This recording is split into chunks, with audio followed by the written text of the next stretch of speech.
Oi, pessoal, tudo bem? Meu nome é Vanessa Matos, eu tenho 37 anos e eu tô aqui a convite da professora Mona Lisa para conversar um pouquinho com vocês sobre a representatividade da mulher negra. Estamos no mês da consciência negra e ela pediu que eu conversasse um pouquinho, contasse para vocês um pouco a minha história. Além de mulher negra, eu sou mulher com deficiência. Eu tenho uma síndrome que não me deixa andar, digamos assim. Eu uso cadeira de rodas e eu tenho também má formação nos braços. E o que para vocês sempre foram coisas muito simples, como comer, pentear o cabelo, escovar os dentes, eu tive que aprender da minha maneira e isso demorou bastante até eu ter minha independência para essas questões. Mas eu consegui, hoje eu faço praticamente tudo. E quando a professora Mona Lisa me convidou, na verdade ela queria que eu fosse até aí conversar com vocês pessoalmente, mas não foi possível.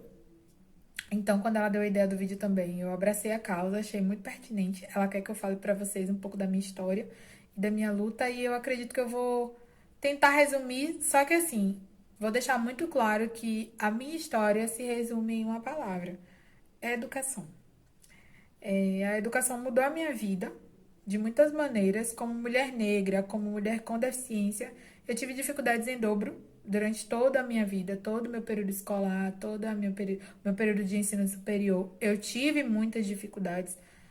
Se eu já sofri algum tipo de racismo, eu não sei dizer exatamente se foi um racismo por conta da cor da minha pele, mas eu posso falar muito mais sobre a questão do preconceito com relação à minha deficiência. Sim, já vi olhares, já percebi cochichos, que não deixa de ser o preconceito explícito da forma mais ruim possível.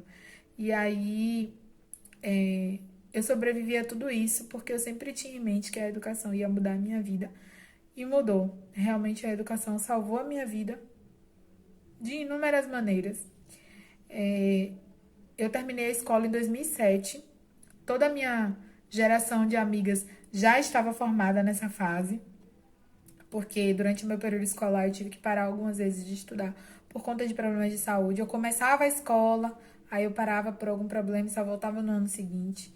Quando eu terminei em 2007, eu tive que. Foi mais um problema porque eu tive que pensar o que eu faria da minha vida depois, em que eu ia trabalhar, alguma coisa que se adaptasse ao meu ritmo, porque realmente a gente, quando a gente possui alguma deficiência, a gente precisa pensar em como é que a gente vai fazer para ser produtivo. Eu pensava muito nisso. Eu me pegava muitas vezes achando que eu não ia conseguir trabalhar nunca em nada. E aí, em 2012, eu decidi que eu ia fazer uma faculdade, só não sabia o quê. Acabei fazendo alguns, lendo bastante sobre e optei por serviço social na época. E comecei a faculdade. Em 2016 eu terminei e saí sem saber o que eu ia fazer, porque eu não sabia se eu ia conseguir atuar como assistente social. O ritmo era muito acelerado, realmente a carga de trabalho era muito grande e eu não sabia se eu ia conseguir. E aí eu comecei em 2017. Eu terminei a faculdade em 2016, fiquei até o final do ano sem fazer nada, pensando o que eu ia fazer da minha vida mais uma vez. Todas as minhas decisões que eu tomei na vida sempre foram muito pensadas e eu tive que ter tempo para isso, porque eu não podia errar, né? Ainda tem essa questão, eu não podia errar. Eu não sei se eu não sabia se eu ia ter uma segunda oportunidade, então tudo foi muito pensado com muita calma, tanto eu quanto a minha mãe, a minha irmã, a minha família inteira se reunia comigo para a gente decidir o que fazer. Eu tive muito apoio dos meus pais, da minha irmã, das minhas tias, de todo mundo, dos meus primos. Eu sempre fui muito abraçada pela minha família inteira, então é, todas as minhas decisões eu comentava com eles, a gente pensava junto. E quando eu decidi fazer a especialização, eu acabei sendo convidada durante esse período para trabalhar numa faculdade dando aulas.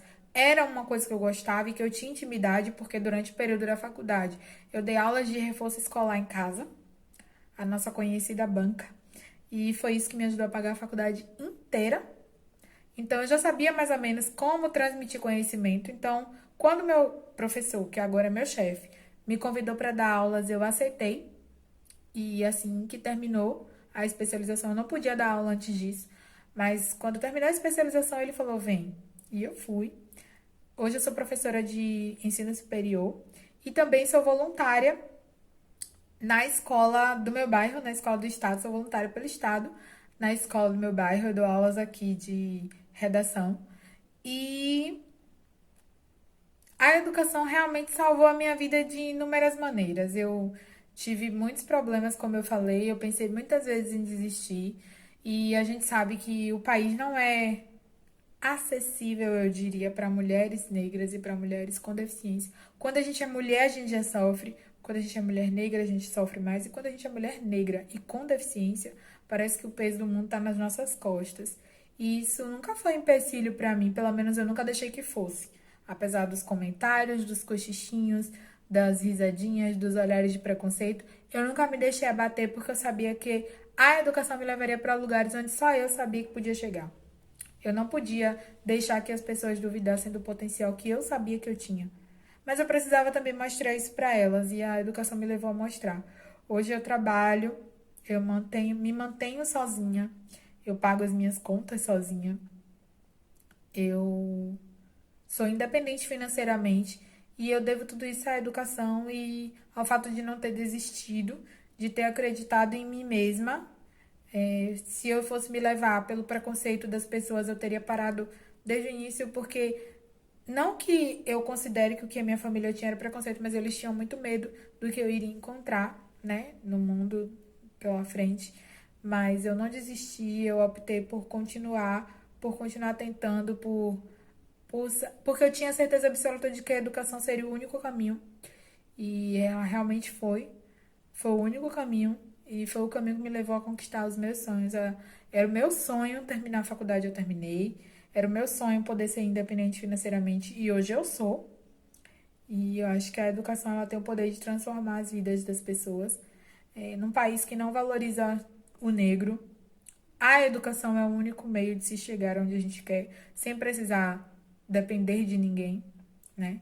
Não que a gente consiga viver sozinho, mas a gente consegue dar passos sozinhos é, quando a gente tem a educação do nosso lado. O Brasil não valoriza a pessoa negra, o Brasil não cuida da pessoa negra.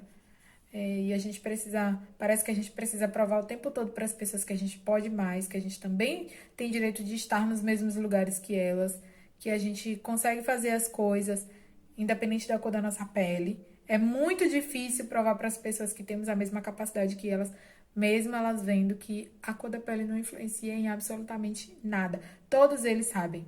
Todo mundo sabe que a cor da pele não influencia. Mas o preconceito está tão enraizado na nossa sociedade que é difícil provar para eles isso mesmo sendo óbvio. Então, o caminho que a gente tem, eu tenho, vocês têm, como pessoas que vivem num país que exclui mesmo, que marginaliza mesmo, é a educação. É, eu acho que é a única coisa que eu posso dizer a vocês é que estudem, não desistam. Vocês vão passar por muitas coisas ainda. A gente não pode ficar romantizando o preconceito ou romantizando que pessoas que não são tão negras não vão passar por problemas, porque vão sim. Todos nós passamos por coisas essa semana. Eu vi um story do meu chefe, ele é negro também, e ele falando que entrou num supermercado e foi seguido pelo segurança do supermercado. Ou seja, ele pode pagar. Ele foi para ali para consumir como qualquer outra pessoa. Ele pode pagar os produtos que tem ali, mas ele foi seguido porque ele era negro. E muitos de vocês, eu não sei quais de vocês têm a pele, né, como a minha, mas muitos de vocês vão passar na pele ainda, vocês vão viver a realidade, porque eu acredito que o preconceito, por mais que a gente lute contra ele, não vai acabar tão cedo. A gente precisa saber lidar com isso. Nós que somos a parte excluída precisamos saber lidar com essa situação da melhor maneira possível e que seja confortável para nós, porque somos nós que somos marginalizados, somos nós que somos colocados à margem da sociedade, que somos excluídos o tempo inteiro, que somos desclassificados. E a gente é que precisa provar, não para as pessoas, mas para a gente mesmo que a gente pode, não deixar que isso seja um empecilho, um impedimento, que isso desanime a gente de alguma maneira. Eu acho que foi sempre como eu tentei levar a minha vida. Não desanimando, não desistindo, confiando em mim. E eu acho que o intuito da professora realmente foi esse, que eu contasse um pouco, né, da minha história, de quem eu sou, de como eu consegui sobreviver a todo o caos que foi a minha vida. E sendo mulher negra, eu procurei o meu lugar de respeito, que as pessoas me enxergassem como uma profissional, como uma cabeça pensante e não como alguém do cabelo cacheado, da pele morena, né? Como as pessoas costumam dizer, pele morena, cabelo escuro, cabelo cacheado. O cabelo de vocês não define quem vocês são, a cor da pele de vocês não define quem vocês são.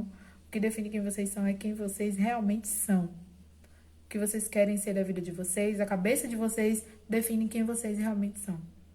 Então, eu espero que a minha história ajude, influencie, que a minha história seja inspiração. Eu acho que eu não tenho outra missão nessa vida a não ser influenciar, tentar influenciar positivamente as pessoas com a minha história. E, professora Mona Lisa, muito obrigada pelo convite. Eu gostaria muito de estar aí, mas que de alguma forma eu esteja aí com vocês e que vocês absorvam um pouco de que é possível sim, basta não desistir.